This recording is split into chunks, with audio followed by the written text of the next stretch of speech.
Nomad. All right, let's see what the streets is saying about Monster Hunter. Let's actually watch one of these. Fuck it, we got time today. 4K. That dude, Tyshawn Jones, the pro skater on the Breakfast Club. This is a clip of him skating. If he's in the game, I know he's good. Rise's Wirebug was a fantastic addition to the series, and yet its absence is something I never really felt in Monster Who's Hunter ready to World. slay a dragon? Such as the strength of its combat, the seamlessness of its open world, and the impact both of these facets have on a core gameplay loop that remains infinitely compelling. There are a few missteps along the way, but Wilds is another excellent entry in Capcom's beloved series.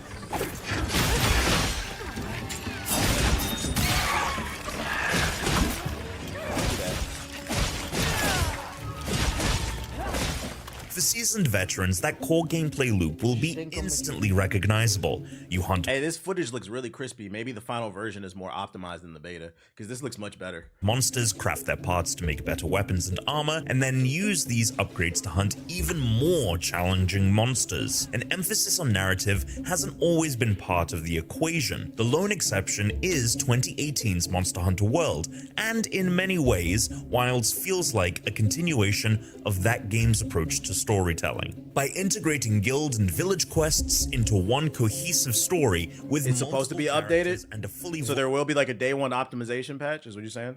voiced protagonist, Capcom clearly intends for the story to be more than the afterthought it has traditionally been. The game's opening moments see the Hunters Guild arrive in the Forbidden Lands, an uncharted region believed to be uninhabited for the past 1,000-odd years. My Monster Hunter fans, do y'all care that the story's more prevalent here? Like, are you going to pay attention to it, or are y'all going to skip this shit and just get to beating ass? This misconception changed, however, when a young boy named Nata was discovered near the border. Nata recounts how his village was attacked by a fearsome monster known as the White Wrath. I'm not gonna lie, during the beta, I did skip the cutscenes, but it was more so like, because I knew I was gonna buy this game. I wanted to save it for when the full game came out. But I'm not gonna lie, if the story's boring, I'm gonna be skipping this shit. Because I do feel like the heart and soul of this game is the gameplay. Forcing the Hunters Guild to embark on an expedition to investigate this mysterious creature and potentially save Nata's indigenous people from annihilation. What follows is a predictable Monster Hunter tale, despite the renewed focus on storytelling. Surprises are few and far between as it adopts a narrative through line similar to other games in the series. So the story gets you from point A to B. Before, it's nothing you know special. the deal. Something is upsetting the ecology, and it's your job to defeat several aggressive beasts before uncovering what's responsible. Uh-oh. This game might get labeled as woke. It has indigenous people, and the story involves the ecology of the environment. Meaning this is a game about saving the environment and finding balance. That's a little woke. Because remember, hugging trees, the things that provide us oxygen, making sure that there are a healthy amount of animals in the landscape to keep other animals in check, that's woke. Fortunately, a dull narrative doesn't adversely affect the game's core gameplay loop and monster slaying action. While there aren't any new weapon types in Wilds, Super Mario Sunshine ass all story. been tweaked in some capacity to make for a more fluid and dynamic style of combat. Armaments that can guard, for instance, can also execute a perfect guard if you time your block right. This negates all damage and lets you follow up with a gratifying counterattack, but also What? I didn't know that was in a game. Does that only work with shield characters, or can everybody like perfect parry? triggers the new power clash mechanic when performed against specific attacks. From here, you're thrust into a brief power struggle as you battle the monster for the Shields upper hand. and big if weapons? you're victorious, you'll Somebody dish said out shields some only. Y'all damage niggas and don't know. stagger the creature, opening it up Conflicting for further information. I'll attacks. figure it out. That weapon is fire.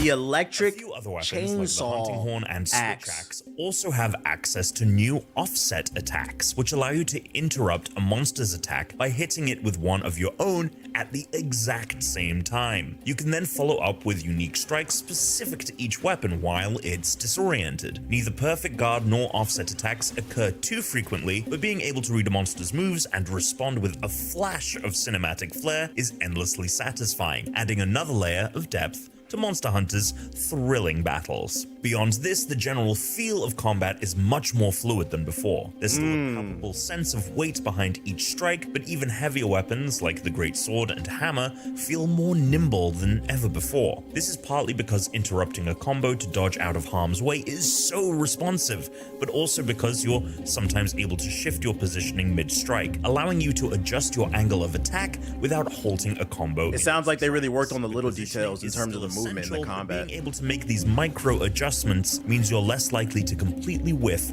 on an entire string of attacks. This is particularly useful when combined with Wild's new focus mode, which allows you to manually aim attacks. While this can be useful for striking specific monster parts, its primary usage revolves around targeting wounds. By dishing out enough damage to an enemy, you'll open up deep cuts. Is there a recommended game for Monster Hunter newcomers? Yeah, it's supposed to be this one. Only Sonic wields that type of power. Yo, shout out to DJ Skittles with the sub. That's why I'm interested in it. It's supposed to be this one. Allowing you to hit a wounded It seems like they finally cleaned up all the little stuff. Destroy it, deal massive damage, and stagger the monster. Not only is this an expedited route to ending an enemy's existence, but each wound you destroy also rewards you with additional monster parts for crafting new weapons and armor. There are few better feelings during a hunt than unleashing one of these powerful attacks and seeing the fruits of your labor scattering in every direction as the monster stumbles and falls.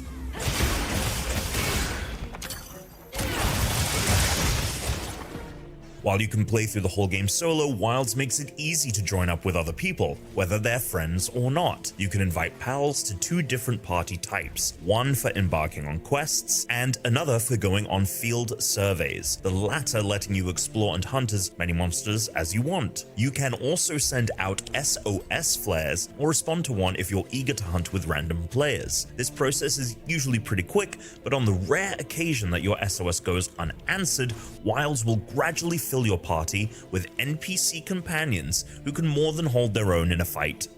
You also had to take what he just said with a grain of salt too, because he's playing a review copy, so it was going to be very limited numbers of people on the servers. So when he sent out a SOS, naturally it's going to be hard to find people to play with because nobody's on the servers but him and other reviewers. At most, it was probably a few hundred people playing. Thanks for the resub. Yo, shout out to Box Head with the sub, appreciate it. So like I would dismiss what he just said right there. Experience, and its implementation here is seamless. The Forbidden Lands is partitioned into 5 distinct biomes, yet unlike past games in the series, it's possible to seamlessly travel from one to another while on foot. This isn't something you're likely to do when fast traveling exists, so Wilds doesn't feel particularly like an open world game. Instead, this change is noticeable for how it alters the game's overall flow. Rather than having an entirely separate hub area where you'll find the smithy, cook meals, replenish your items, and join friends, each biome now has a base camp that fulfills the same purpose. Since these base camps exist in the open world, you can simply walk out and be on the hunt. There are no loading screens, and preparation doesn't feel disconnected from everything else. You can even pull out a portable barbecue at any point if you need to cook and eat another meal while out in the field. Which is why one of the reasons I could never get into Monster Hunter. It was all this extra shit, but now it lets you do all the extra shit wherever you want, it seems like. It's streamlined shit. I like that. The same is true after you've completed a hunt too. While most story missions make you return to camp, others carry on if you want to continue gathering materials or track down another monster to slay. This might seem like a minor change, but it strips away a lot of the bloat and ensures the downtime is minimal. Weather also plays a crucial role in the Forbidden Lands, as its ever-changing climate veers wildly from harsh to tranquil. The fallow period is one of desolation, as hungry predators roam the land looking for food. With resources so scarce, monsters are prone to aggression and often fight each other. This is followed by an ecology-altering inclemency that differs from one. Shout out to Psycho with the sub, appreciate it. Ward Plains, it manifests as an all-consuming sandstorm roiling with thunder and lightning. In the Scarlet Forest, it's a torrential downpour that floods the area, giving aquatic monsters an edge in combat. Once the inclemency has passed, land experiences a period of plenty as life blossoms again and the weather mellows. Monsters aren't as aggressive, and I didn't get to try it out, Anthony. Hacks, unfortunately. while the abundance of endemic life gives you more chances to use the environment to heal and apply buffs. Fighting a monster amidst a swirling sandstorm is an eye-catching spectacle, with the threat of lightning strikes adding another exciting element to a hunt. But these moments are rare and undermined by how frequently the game's weather system comes at a cost to its visuals. While the Plenty period has flashes of striking beauty with its blue skies and vibrant vegetation, the Fallow period is decidedly drab. This is by design, of course, but plenty of other games offered bleak environments that Ohio eyesore. The muted lightning just makes everything look flat, and the desaturated aesthetic results in a washed-out look that isn't helped by the prominence of browns. Does anybody know? And It is grays in crossplay? its color palette. Somebody in the chat It's said it is, difficult Bandit. to even tell the difference between night and day during the Fallow period. Muddy, low-resolution textures do little to alleviate the problem, although this is mainly confined to the environments. Character models, and especially the monsters, still look fantastic for the most part. There is a high-resolution texture pack on PC, but it wasn't available to download during the review period, so I haven't tested it out. Chat, we might have to download that. Y'all know I got the 4080 Super. Gotta get them extra graphics.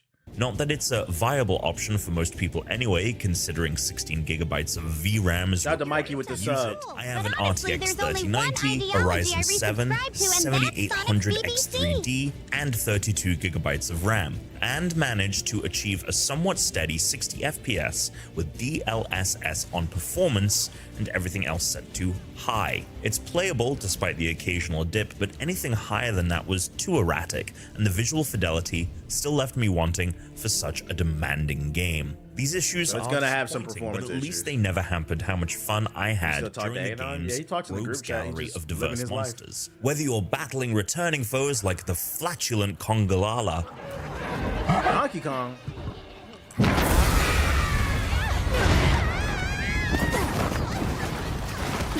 or taking on a slew of exciting new beasts, there's never a dull moment when engaged in the throes of Wild's combat. Yeah, Take Anon the doing side fearsome quests. Cametris, for example. This massive wyvern might resemble a T-Rex with its short-armed build, but the comb protruding from its head gives it an appearance reminiscent of the mythological cockatrice. When it's not trying to Cock. peck you to death like a giant angry chicken, it's spreading a flammable powder over the battlefield that ignites with each sweep of its sagging tail. That's a I won't Cockosaurus Rex. spoil any of the other monsters you'll come across, but there's seemingly no end to the cavalcade of creative monster designs coming out of Capcom. This has always been Monster Hunter's greatest strength, whether you're alone or playing with others. Capcom understands the value of throwing you into one climactic battle after another in what would be a set-piece boss fight in almost any other game. No, man, it's Arch Nemesis, right? Monster Hunter Wilds suffers from some performance issues. The environments are often bland, and the story feels superfluous. But when you're face to face with a fearsome monster, few situations are quite as riveting. Monster Hunter Wilds may only make iterative improvements to further refine the formula, but that's all it really needed to do. Here we go. I gave it a solid 8. Yeah, mostly positive things to say. It looks good. It looks good. We'll just do it if we don't stop it. Gaming season is here, chat. Is here. What is it? The braids. We will be on that Friday. We will be on that Friday. We will be playing on PC. Shout out to everybody on console playing at 30 frames. Except for maybe the does anybody know, does the PS5 Pro version run at 60? That version might run at 60, but you know, shout out to everybody else running at 30 frames. Crossplay. You niggas be playing at 30 frames. I'll be playing at 120. Good for y'all. I don't doubt it. I doubt it, TBH. Yeah, Marvel Rivals, we taking a break. Lies of P Overture.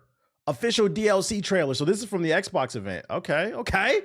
Let's see what's going on with Lies of P. The Lies of JG.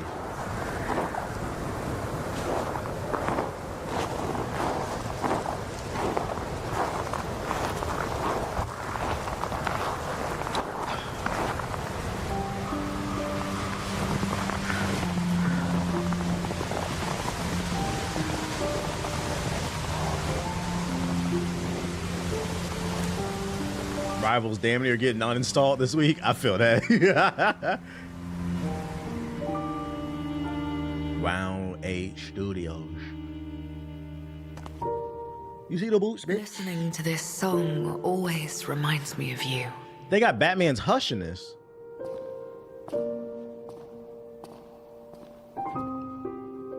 But now you belong to the past.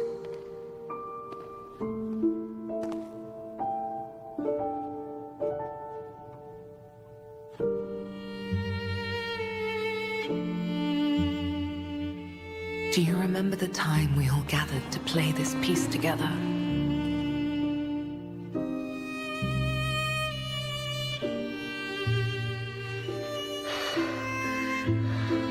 Nameless Puppet 2.0 stream coming. Difficult You to know say it. farewell. I just hope this DLC, because we waited like a whole year for this DLC. I hope it was worth the wait. I hope it's like some it's like the Elden Ring DLC. I hope it's like that, where it's like at least 10 hours of content at least. I would hate that we waited for a year just to get 2 hours of new content. You know what I'm saying? Like, I hope this is an expansion.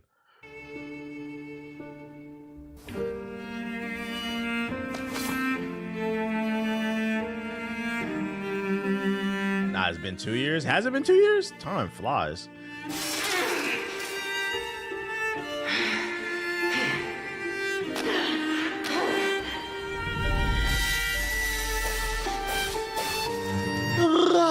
So graceful. Everything. But we endured. There's two people. Does that mean co-op? Perhaps someday, if we can cross the bounds of time, Is it co-op? we'll meet again.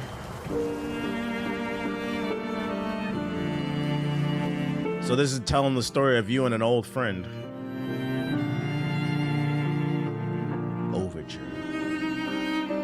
Nah, it's a summon. Hey, let us hope. Oh, no gameplay? Man, I hope this shit co-op. That'd be fire. That'd be fucking fire. That's disappointing. There's no gameplay, man. When did this shit come out, though? See, Liza P is available now. Yeah, but when the DLC come out? It doesn't say. I think that was just a cinematic. This is that stalker from the end of the game there. Yeah. Maybe next game. Maybe. That'd be nice change of pace if they added co-op to that joint. Yeah. The art style looks fire though, and the story looks interesting. I just wish we would have got some gameplay. We need a release date though. That was cool. Let's see. The Division 2 Year 6. Who's still playing this? Yeah? They never did anything she didn't truly believe was the right thing to do. Yeah. Whatever that means. She figured out what was really going on and she tried to warn us. Mm-hmm. She tried to give us an ally. Kelso has seen the light. I hope you will too. No way, this game is still alive. Somebody's playing this shit. In the big 25. She tried to warn us. But we didn't get the message. Burden. Y6S3 of truth. We're gonna unravel the truth in Division 2. The truth is nobody's playing this shit and nobody cares. Good old Ubisoft, included with Ubisoft Plus. Okay, buddy. 33 Immortals official early access release date trailer. Let's go. My uncle plays this. Ask your uncle, is he okay, buddy? This coming to Game Pass, right? 33 niggas storm the beaches.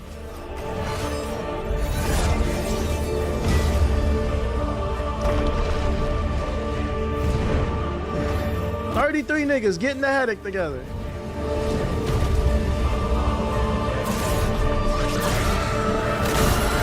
The entire Discord. Wait, it's coming out in March? Oh my fucking God, bruh. In March, we got Assassin's Creed Split Fiction, this game, and I feel like I'm forgetting something else. What the fuck is this goofy shit? It's another goddamn game.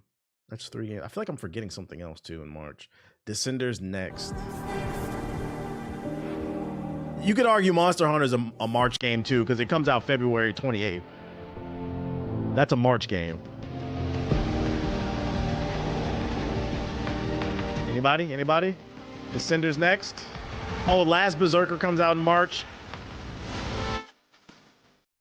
Y'all gonna forgive me if I don't beat every game.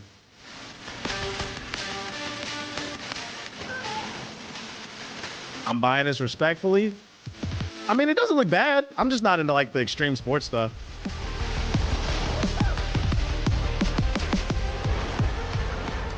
What makes this different from Riders Republic or other extreme sports games? Coming to Game Pass? Oh, okay. Said if it's not SSX tricky, we don't care.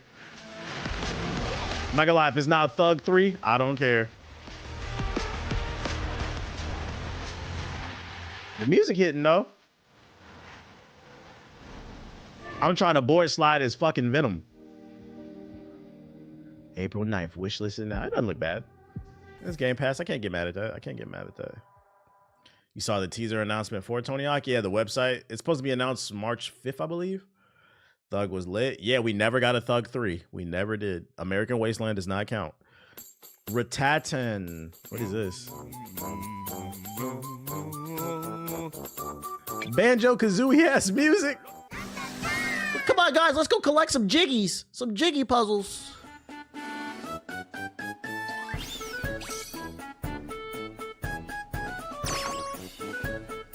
You cannot tell me they did not play Banjo-Kazooie.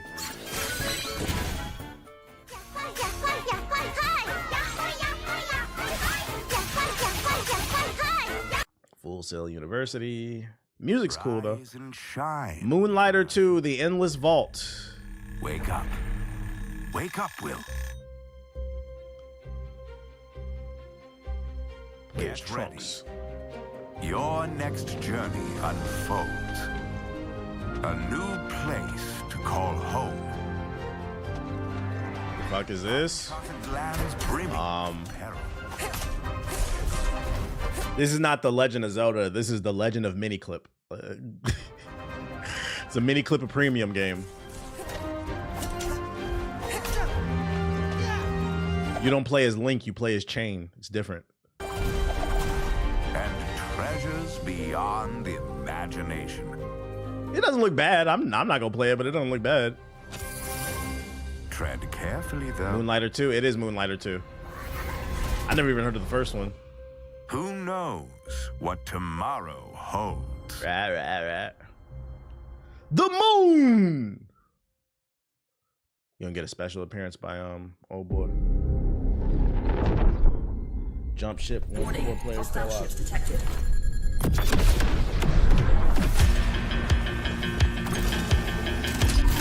Yeah, no PS4. Sorry, guys.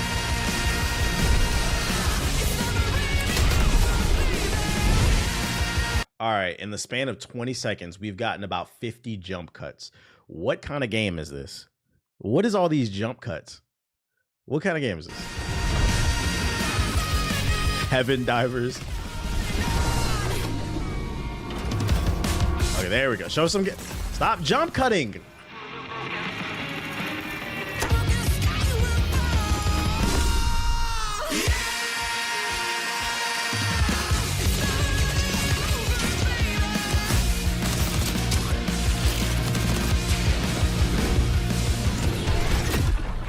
Star Friends.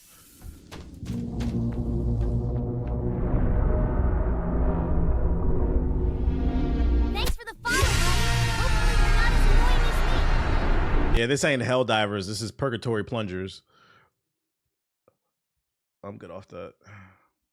Revenge of the Savage Planet. I'm Martin Tweed, former CEO of Kindred Aerospace.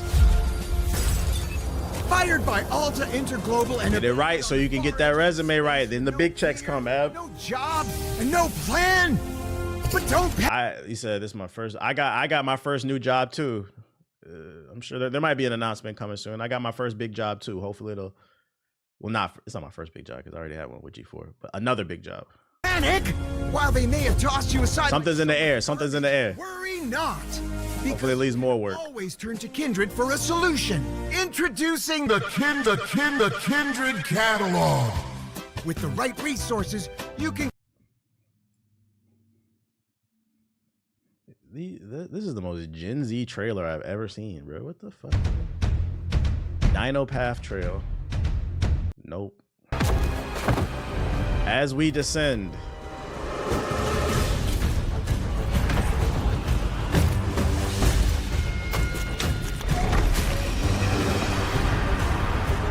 Doesn't look bad, but I'm not gonna lie. I'm not gonna play it. I know this pisses some people off, but I'm not gonna play it. If it pisses you off, then I'm not interested. Remember, guys, the trailer is right there on the screen. You can search it up yourself before you get angry. Stratogun.